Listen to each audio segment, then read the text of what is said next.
tous et bienvenue en Burgundy. Vous voyez sourire? Et oui, j'ai utilisé cette plateforme AR15 germanique avant de faire la présentation. Donc, eh bien, je connais déjà les aboutissants et les essais. Alors, qu'est-ce que c'est? Eh bien, donc, je l'ai dit, c'est une fabrication germanique de chez Avenel, donc un AR15 très haut de gamme, qui vise le marché du HK-MR 223, qui est la version civile du HK 416. À un point que, eh bien, ils ont fait une petite violation des brevets de chez HK. Donc, il y a une procédure judiciaire avec Avenel et HK. Donc, bah, ça promet quelque chose quand même de très performant, de très précis, très fiable, de facile à démonter. Vous allez voir, c'est super sympa.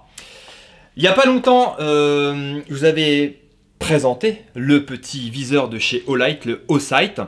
Malheureusement, je n'avais pas d'adaptateur et donc je ne pouvais pas faire un tir de précision sur une arme longue. Eh bien, on va corriger le tir. On va faire un essai de précision. Mais aussi, on va faire pas mal d'essais parce que finalement, j'ai remonté aussi... Bon, là, ça se voit pas. Hop. Mais là, maintenant, ça se voit. J'ai remonté la lampe de chez Olight. Et puis, vu que j'ai pris goût au tir de nuit avec une lampe, eh bien, ça promet des essais originaux. Vous aimez sommaire?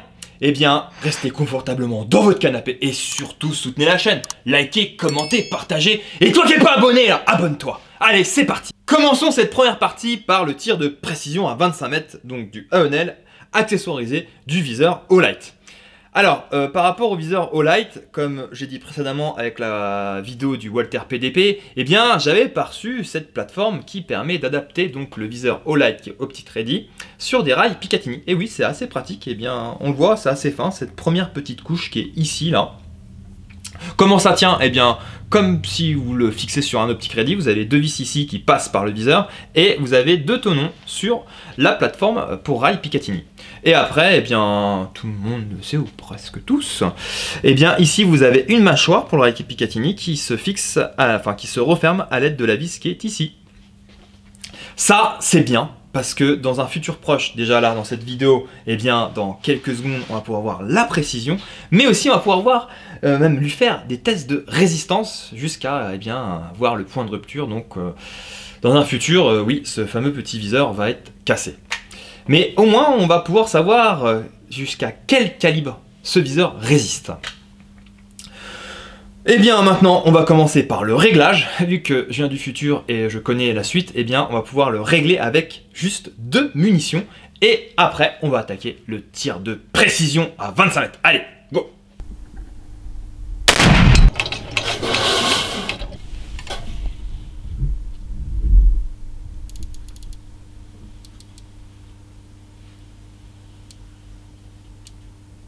Ok.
Ok.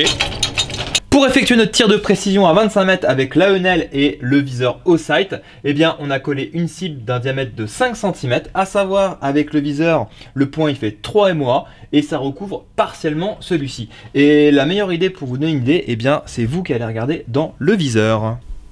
Bon, je suis pas sûr du rendu là à l'instant T, je verrai au niveau du montage, mais ce que je vais faire, bah, je vais augmenter l'intensité afin que vous vous rendez compte. Par contre là effectivement, bah, là on va carrément cacher le point. C'est parti pour le test de précision.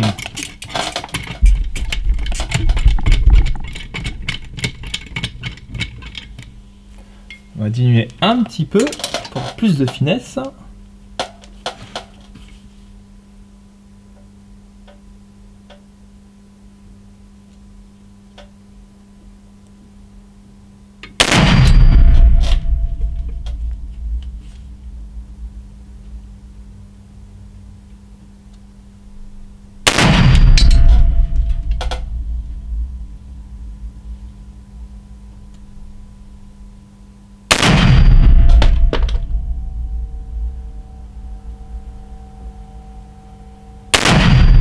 Ok. Voici le résultat à 25 mètres. Bon, j'ai envie de vous dire, test de précision validé, hein. 2 balles pour faire le réglage et on obtient, eh bien, 1, 2, 3, 4, 5 impacts. Ça groupe super bien. Bon, là, on a un peu dépassé, mais franchement, là, c'est super propre, hein. Il promet cet AONEL d'occasion. Alors, il est équipé d'un canon en 10 pouces et demi avec un pas de rayure de 1 tour pour 7 pouces. On retrouve un garde-main flottant en aluminium. Alors, qu'est-ce que ça veut dire qu'il soit flottant? Eh bien, il n'est pas en contact avec le canon et ainsi on a plus de précision. Et le garde-main, il est super facile à démonter. Il suffit juste d'un stylo Browning. Allez, je vous fais la démonstration. Vous voyez la vitesse d'action avec un stylo Browning? Hop! On a retiré le garde-main qu'on a bien vu, il est bien flottant. Et là, on retrouve un système avec empreinte gaz qui récupère les gaz. Et après, qui pousse un piston qui va pousser le support de la culasse et qui va déverrouiller la culasse. On va revenir après au niveau de la mécanique interne. Là, on va faire un petit tir à l'épaule avec lampe torche. Allez, on innove sur la chaîne, on va faire un tir de précision à l'épaule à 25 mètres. Bon, en pleine nuit, mais assisté bien sûr de la lampe. Allez, c'est parti. On a rebouché les impacts. Hop, témoin de chambre vide.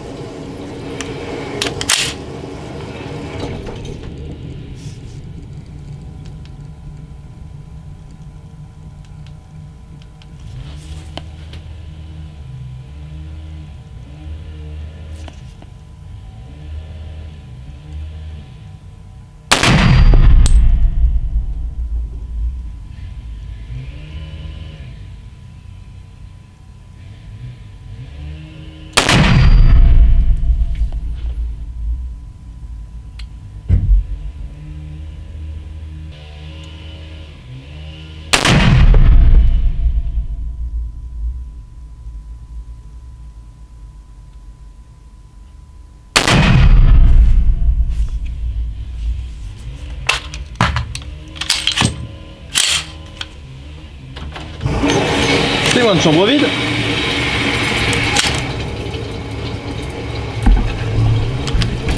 Et voilà le résultat qu'on peut obtenir.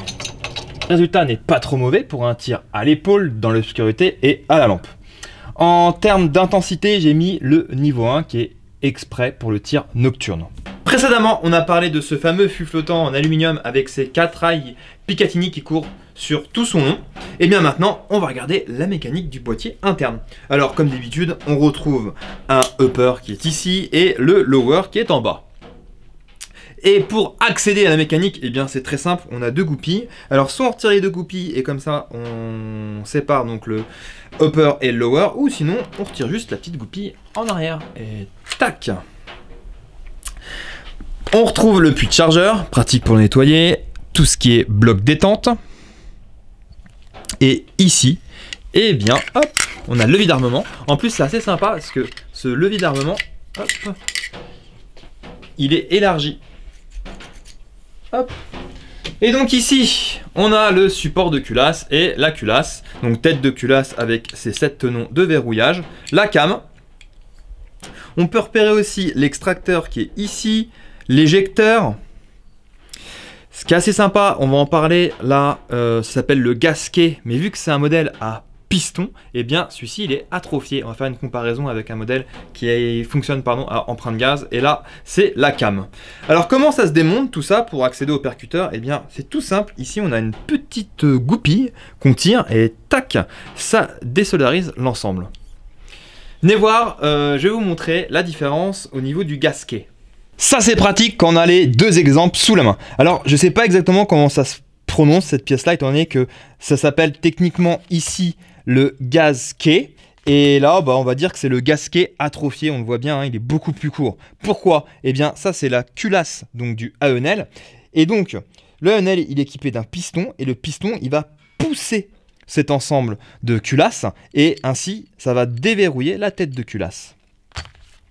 Alors celui-là je l'ai piqué sur un STG15. Et là on peut voir que le gasquet est complet. Et donc cette pièce-là, qu'est-ce qu'elle va faire? Eh bien elle va se loger dans le conduit de l'empreinte gaz. Et c'est les gaz de l'empreinte gaz qui vont déplacer donc l'ensemble de cette culasse. Et bien sûr déverrouiller la tête de culasse. Pratique d'avoir les deux exemples sous la main. Et comment accéder au percuteur? Eh bien toujours avec le stylo Browning. Hop, là ici vous avez une petite goupille. Hop, attention parce que là le système du percuteur il est sur ressort. Et hop là. On a le percuteur. On peut enlever la came. Une petite rotation. Et voilà, on a la tête de culasse. Pratique hein. On remet tout en place. Levier d'armement, l'ensemble culasse. Vous avez entendu ce bruit? Eh oui, c'est l'heure des gongs!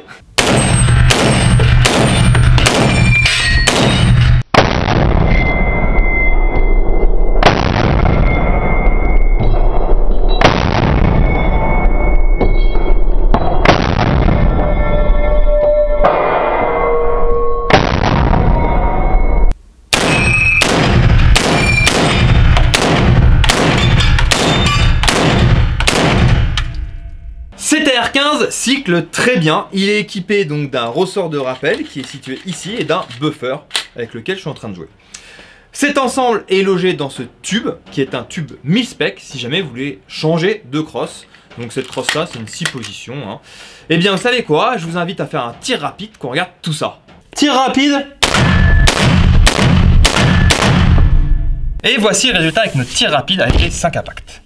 En termes d'équipement, eh bien on a un frein de bouche type A2, donc Bird Case, qui va aider à la stabilisation et aussi anti-relèvement.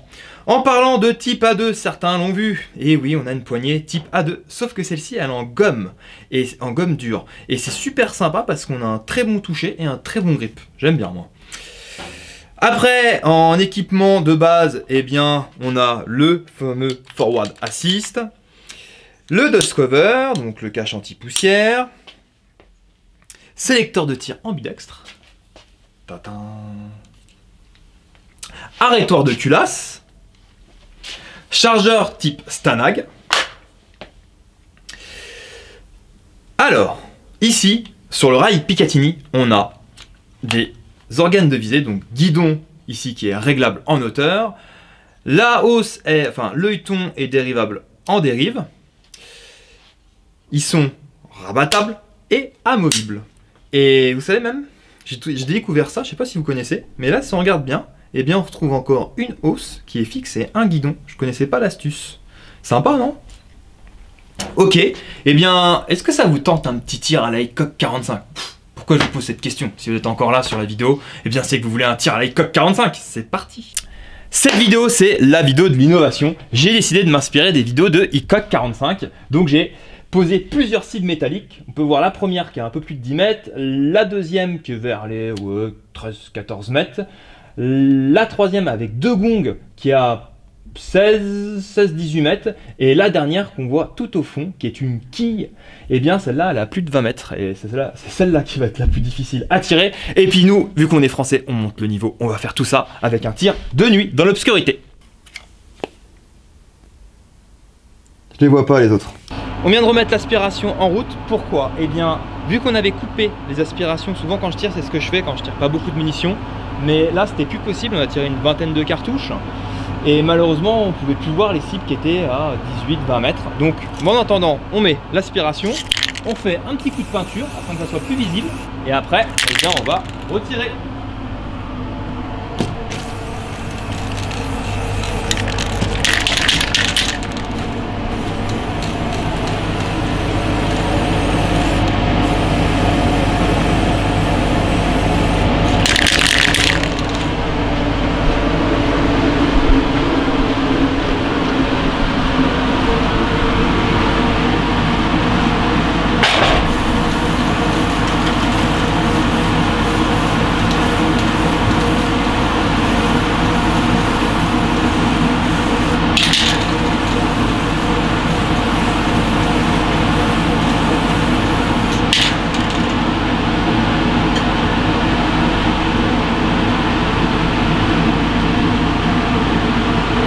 on met toutes nos chances de notre côté. Allez, on y va!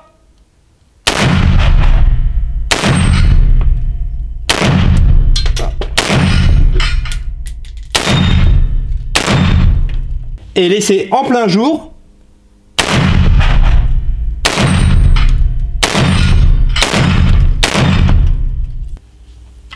Nous sommes sur le clap de fin. Donc pas d'inquiétude cette fois-ci, je n'ai pas oublié de prendre le poids de départ. Donc on est sur du 3,6 kg, voilà. C'est le poids de départ usuel pour un type AR15. Ah non, mis à part, petite parenthèse sur le T73. Donc les T73, ils proposent donc des super départs, des poids départ qui sont même allégés. Mais bon, c'est chez T73. Alors après, pour la conclusion, lui trouver un défaut, bah, c'est assez compliqué parce qu'on est sur du haut de gamme germanique plateforme AR15, donc chez Aenel. Il n'y a pas vraiment de défaut. Bon bah si, on connaît bien, bah, vu qu'on est sur de haut de gamme, eh bien son tarif qui est assez onéreux. Mais bon, voilà, on peut pas avoir d'omelette sans casser des œufs. Hein. Voilà, en tout cas, je vous remercie d'avoir regardé la vidéo du début jusqu'à la fin. Et moi je vous dis à bientôt et bonne Power.